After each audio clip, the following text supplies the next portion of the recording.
Well, having made I took a quick look at my first video, which was made, I guess it was last night. And the second one, which I made earlier this evening, I do see that there's a little bit of redundancy there. Really, I'm sorry about that. I figure, well, at least you'll get the point, I hope. So if we move on quickly to the next section, you again see that Moritz has like gotten himself addicted to this language of image of God in humans. It drives me crazy. The image of God in humans as what humans are called to do. And so notice the first sentence. Another interpretation of the image of God in humans holds that then he's got to get fancy with the Latin, imago Dei, is not some capacity or quality that Homo sapiens intrinsically possess, and yet using the language of image of God in humans tends to, in fact, suggest that very thing, some capacity or quality that we intrinsically possess, but pushing away from that, but rather it is a designation related to the vocation of humanity. I have become quite convinced that, in fact, this is the most effective and most faithful way to understand humans created in God's image. I think the section is pretty self-explanatory, but it's basically, you can read Genesis 1, and what you find is that Adam, as we know, male and female, created in God's image. We're not told really what that means, but by context, what God says or how God addresses Adam is in terms of a job, first of all to reproduce, but that after all is something God's already said to the fishies and the birdies and other creatures. So that doesn't really set apart humans, nor do we really probably need a command on that one. Although the rabbinic tradition says the fact that God does command us to reproduce is how do they put it? It takes it beyond being simply a natural function. Like, again, do we really need to be told, get out there and make babies? We seem to be pretty proficient at it without divine command. But as the rabbi said, the fact that God does instruct the humans to do so, again, actually God also instructed the birds and the fish to do so. They're actually told to flourish and to reproduce.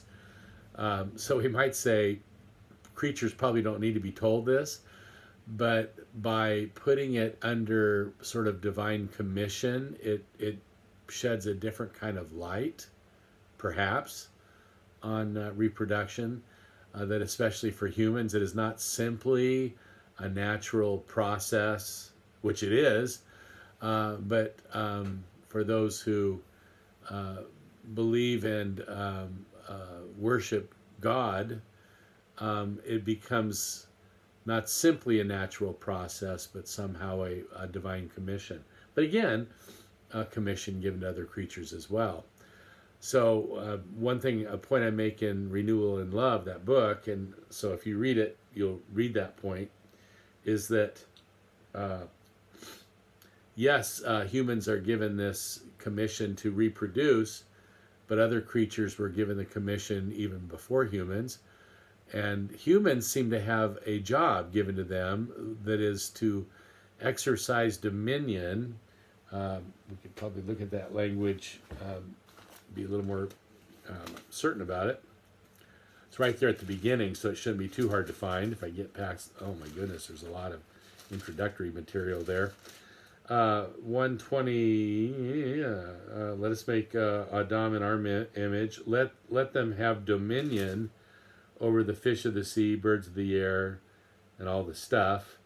God blessed Adam in the divine image, said to them, be fruitful and multiply, fill the earth and subdue it. So they're given a job. And it seems pretty arguable that in Genesis 1, being created in God's image, or created to image God, to reflect God, to represent God, to represent God in the world, um, is what it means to be created in God's image. There's a function. It's a function and a calling. And that calling seems to be really primarily about other creatures. Exercising divine dominion, essentially, we'll say in the place of or in the name of God, for the sake of those creatures flourishing. God has already expressed approval of their existence. God saw that they were good. God then invites them, remember that jussive voice, to reproduce, to flourish. So the command to humans to flourish and reproduce cannot be pursued or obeyed in any way in tension with the earlier commission to other creatures.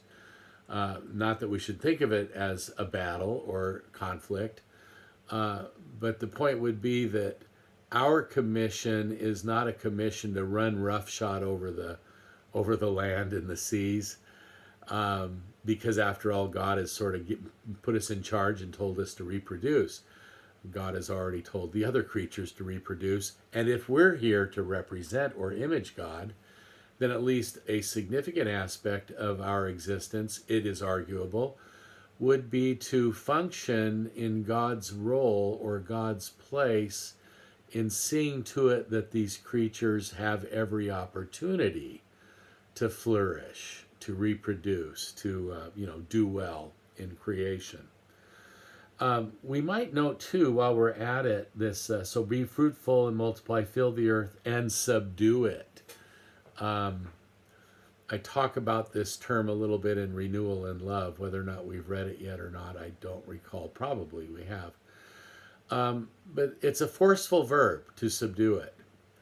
I think that we need to, tread carefully here. But I do want to push this point to you. Sometimes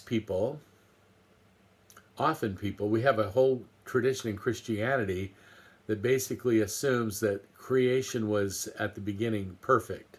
This perfect creation. Why? Because God is perfect, so God had to have created a perfect creation. So the argument sometimes goes.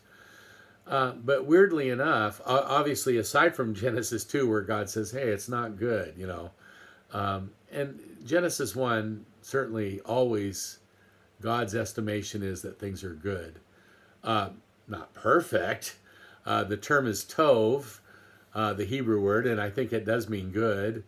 I don't know if there was a different Hebrew word. I assume there was that might be closer to something like perfect. But without making too much a point of that, there's no suggestion actually that everything is this pristine perfection. That's more, it's a pretty idea, but it seems pretty fanciful to me, really. And of course, as a proponent of evolutionary theory, I'd be hard pressed to talk about that as perfection. It's hard enough to talk about it as good, but I think it can be done. But here's the point.